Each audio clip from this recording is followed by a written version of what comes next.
O batismo com o Espírito Santo não é exatamente o que você está pensando. Bom, este é mais um A Bíblia Responde.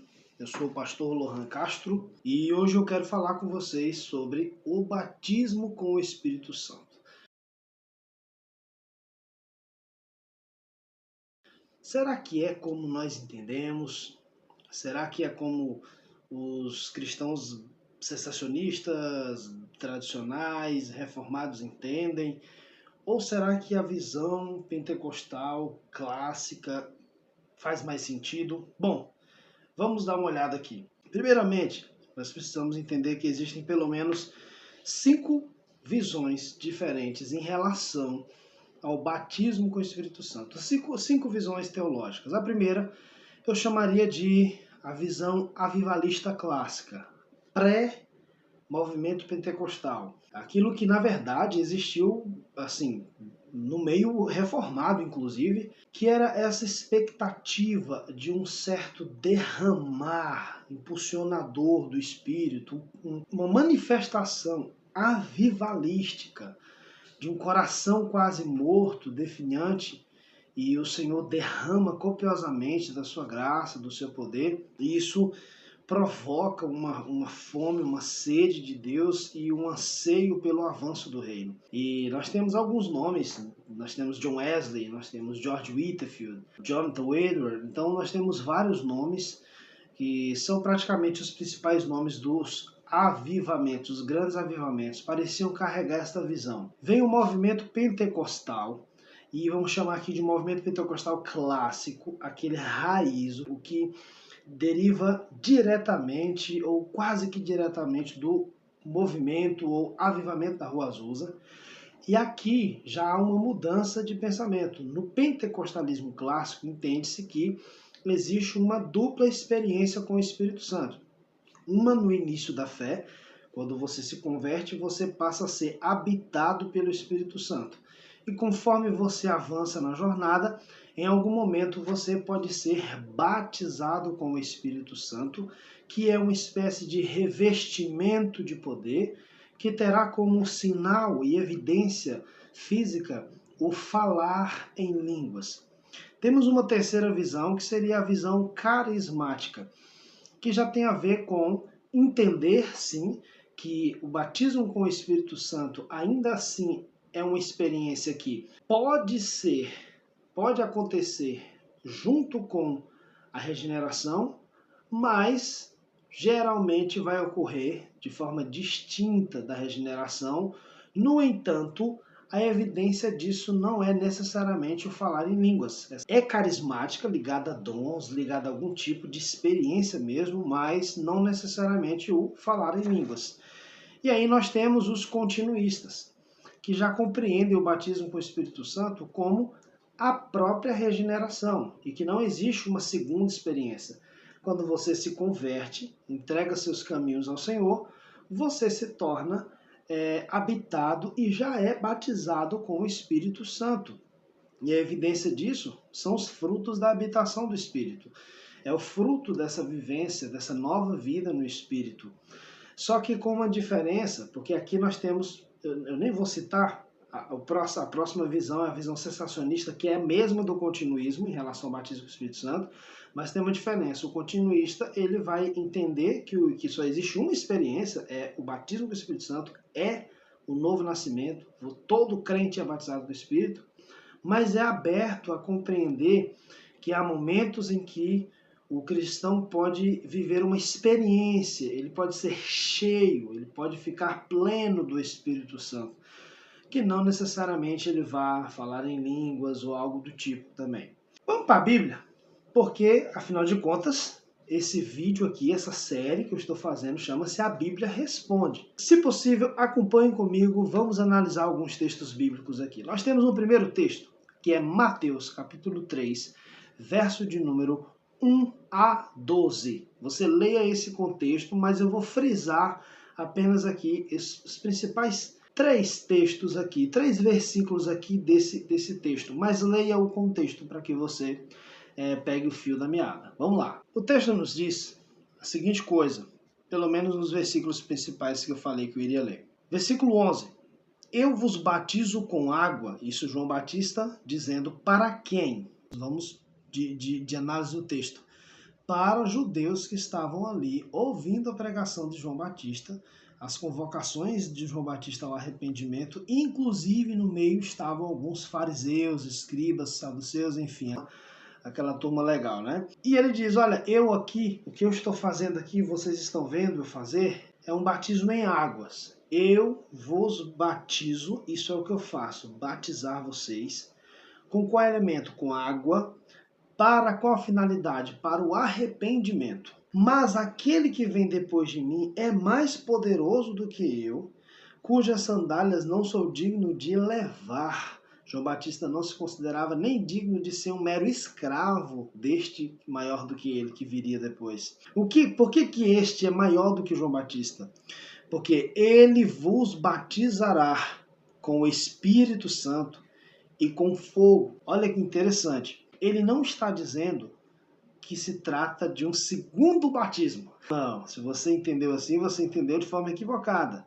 Ele não está falando que é um segundo batismo. Ele está dizendo que o que este Jesus fará atravessa e está para além do que João Batista é capaz de fazer. Este que vem depois de João Batista irá mergulhar, imergir, irá iniciar, dar uma nova rota, porque é isso que batismo também significa. João Batista dizia, arrependei-vos. E agora essas pessoas que ouviam esse convite, elas queriam viver uma nova vida, uma nova jornada de arrependimento, elas iam, como passo inicial, elas iam às águas, e desciam às águas. O que João Batista está dizendo é que o que Jesus vai fazer não vai ser com água, mas com o próprio Espírito no coração do homem. E se nós somos honestos com isso aqui, tanto com o contexto como com o assunto desse texto, isso aqui não está falando de uma espécie de poder sobrenatural. Claro, é poder sobrenatural, mas não no sentido pentecostal da palavra. Isto aqui está fazendo alusão a uma obra salvífica, purificadora, santificadora da parte de Jesus. E o fogo, pastor? É bem verdade que fogo, sim, em vários locais na Bíblia significa a santidade de Deus, significa o Espírito Santo, é um dos símbolos do Espírito Santo, mas também é bem verdade que em toda a Bíblia, paralelamente a isso, o fogo muitas vezes também simboliza juízo. Isso vai depender do seu contexto. E olhando para o contexto e pelo fato de que João Batista estava falando com dois públicos aqui, o batismo com o Espírito Santo é atribuído aos que creem. Já o batismo com fogo é condenação aos que rejeitam. E isso fica muito evidente quando nós vamos para o versículo seguinte, que diz, a sua pá ele tem na mão, e limpará completamente a sua eira, e recolherá o seu trigo no celeiro, mas queimará a palha em fogo inextinguível. Nós vamos para o segundo texto, João capítulo 14 até o capítulo 16, e aí você fica na missão de ler em casa. Nesse trecho, do capítulo 14 ao 16, Jesus faz um apanhado geral da obra do Espírito Santo. E Jesus não está falando de uma coisa diferente de João Batista. Jesus está falando do Espírito Santo, da água que Jesus usaria para batizar os seus. E em nenhum momento desse texto nos parece que existe uma dupla experiência ou experiências distintas. Mas Jesus está falando de uma coisa só. Vocês estão, como o Espírito está entre vocês, mas quando eu subir, eu enviarei, rogarei ao Pai, vocês receberão o Espírito Santo e se tornarão habitação do próprio Espírito Santo. Quando nós chegamos em Mateus capítulo 24, versículo 49, já nos parece que a ênfase muda um pouco, né? Olha o que está escrito, Lucas capítulo 24, versículo 49, eis que eu envio sobre vós a promessa de meu Pai. Que promessa é essa? A promessa de sermos habitação, a promessa desses discípulos serem habitação, morada, onde eles vão também aprender a palavra, vão lembrar da palavra, vão ser convencidos pela palavra. Essa promessa seria por meio do próprio Jesus. Eis que envio sobre vós a promessa de meu Pai, Permanecei, pois, ou seja, na cidade onde isso aconteceria, na cidade, até que do alto sejais revestidos de poder. Ou seja, não são duas coisas aqui. O revestimento de poder está atrelado como resposta imediata da promessa do Espírito.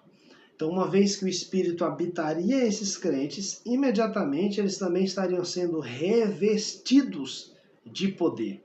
Pois bem, prosseguindo, nós chegamos então no capítulo de número 20 de João, versículo 21 a 23. Disse-lhe, pois, Jesus outra vez: Paz seja convosco, o famoso Shalom.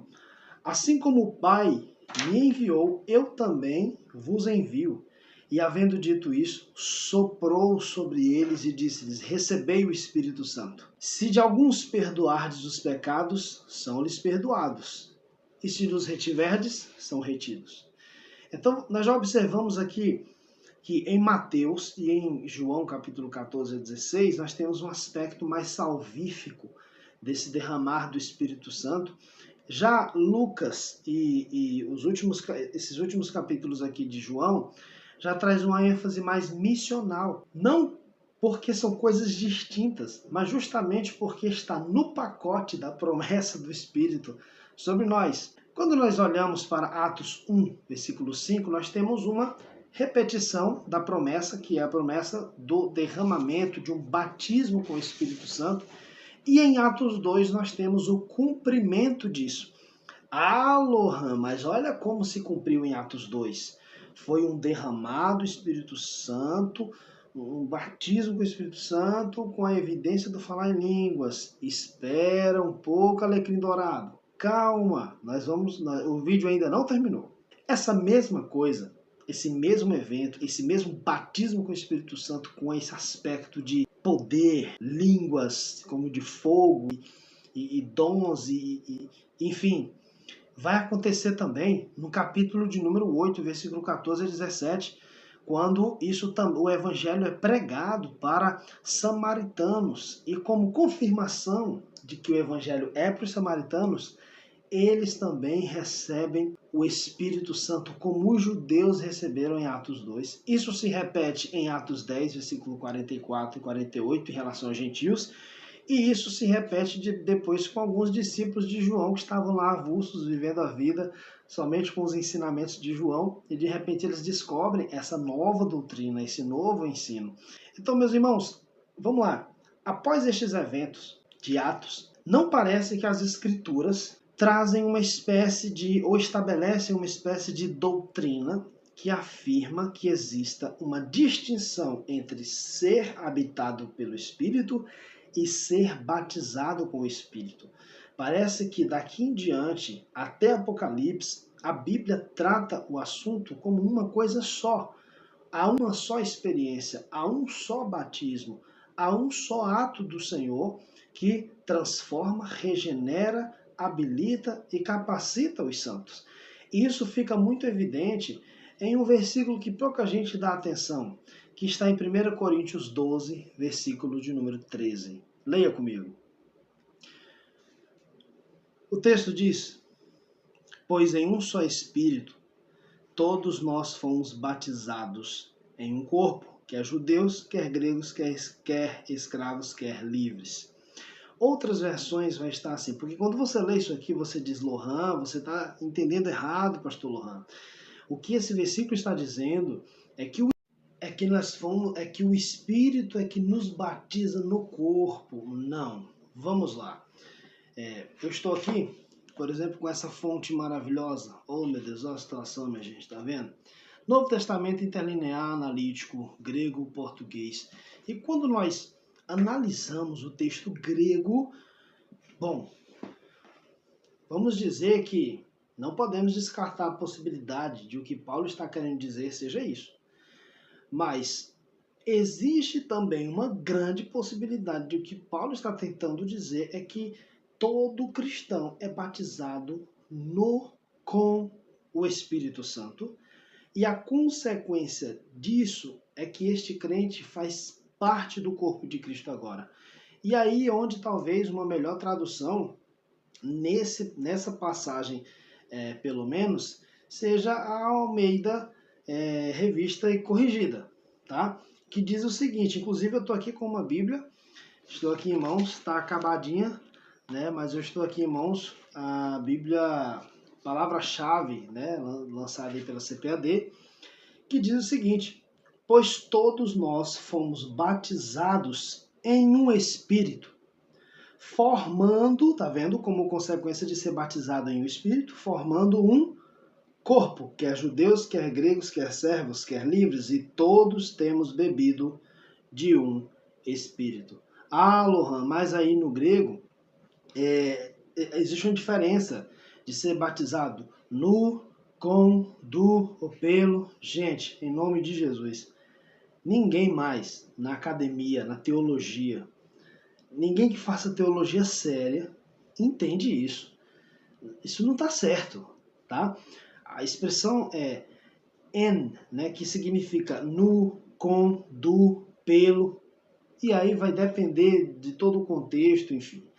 Então, a ideia paulina aqui é que o batismo com o Espírito, e diga-se de passagem, isso aqui está no capítulo 12 de 1 Coríntios, então estamos falando mesmo aqui, estamos imersos mesmo no assunto do Espírito, dos dons do Espírito. E Paulo mostra que, na verdade, aquele que é batizado com o Espírito Santo, ele é inserido no corpo de Cristo. Quando você foi inserido no corpo de Cristo? Quando você creu em Cristo.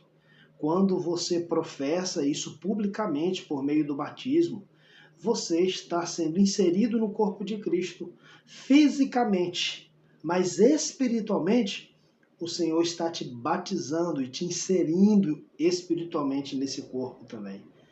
Então, gente, fechando aqui, tudo indica que batismo com o Espírito Santo não seja bem o que nós pentecostais, eu ainda me incluo, tá? Eu me incluo como pentecostal, sou um pentecostal reformado, tem outro vídeo, se você ainda não viu, eu vou colocar na descrição aqui no link, o link aqui na descrição para você ver, mas tudo indica que batismo com o Espírito Santo seja o que nós vivemos no nosso coração no dia da conversão. Agora a grande questão é, Lohan, então, por que foi diferente para, quando a gente olha lá em Atos 2, aconteceu esse derramamento do Espírito com evidência de línguas e tal, mas existem outros momentos lá em Atos também, né? Como no episódio dos gentios, no episódio dos samaritanos, no episódio dos discípulos de João. Por quê? Porque esta era uma maneira de a igreja também entender que o evangelho era para gentios, era para os samaritanos e para todos quanto o Senhor chamar. A maneira de entender isso era por meio de uma repetição semelhante ao que aconteceu em Atos 2, um derramar do Espírito com sinais visíveis de que o Espírito era também, não é uma propriedade exclusiva dos crentes de Jerusalém ou dos judeus, mas é para todos até os confins da terra. Lohan, então vem outra questão. Então é isso? Eu não devo nutrir nenhum tipo de expectativa de um derramamento de poder na minha vida, de um revestimento do Espírito, de uma capacitação assim, até mesmo especial da parte do Espírito Santo para o avanço do reino? Definitivamente não, você não deve parar de nutrir isso. Pelo contrário, nós devemos nutrir esse anseio por um derramar avivador do Espírito. Por quê? Porque o apóstolo Paulo, em Efésios 5,18, ele nos orienta a fazer isso. Ele diz exatamente assim: não vos embriagueis com vinho, em que há dissolução, mas enchei-vos do Espírito. E interessante que esse termo enchei-vos no grego tem muito a ver com ser cheio continuamente, repetidas vezes. É como se você vai sendo cheio e vai se esvaziando, usando desse poder, dessa graça, e você tem que ser cheio repetidas vezes, né? E existe um princípio em Atos. Atos não é um livro que se propõe ser doutrinário, mas Atos é o berço dos princípios da igreja, e nós temos princípios importantes ali. E um princípio que fica de pé ali é: para o avanço do reino, para a pregação do evangelho, precisamos do poder do Espírito. E sim, podemos buscar isso. O que não pode acontecer é confundirmos a experiência, né, o enchimento extraordinário do Espírito com o batismo com o Espírito que é para todo crente no dia em que ele se converte. Em resumo, todos nós, no dia de nossa conversão, fomos batizados no Espírito Santo. Isso nos inseriu no corpo de Cristo. E as evidências disso é a testificação do Espírito dizendo que somos filhos de Deus. É o fruto do Espírito fazendo com que nosso caráter seja transformado. E conforme crescemos e avançamos no Espírito, nós também vamos sendo cheios do Espírito e capacitados e habilitados por meio de dons espirituais para o serviço do reino de Deus. Deus te abençoe, se inscreva, comente, compartilhe, diga alguma coisa, discorde de mim aí nos comentários, por favor, discorde com toda a força. Se você tem um outro pensamento, isso vai contribuir para o meu estudo, para o meu aprimoramento e para a gente levantar outras temáticas aqui.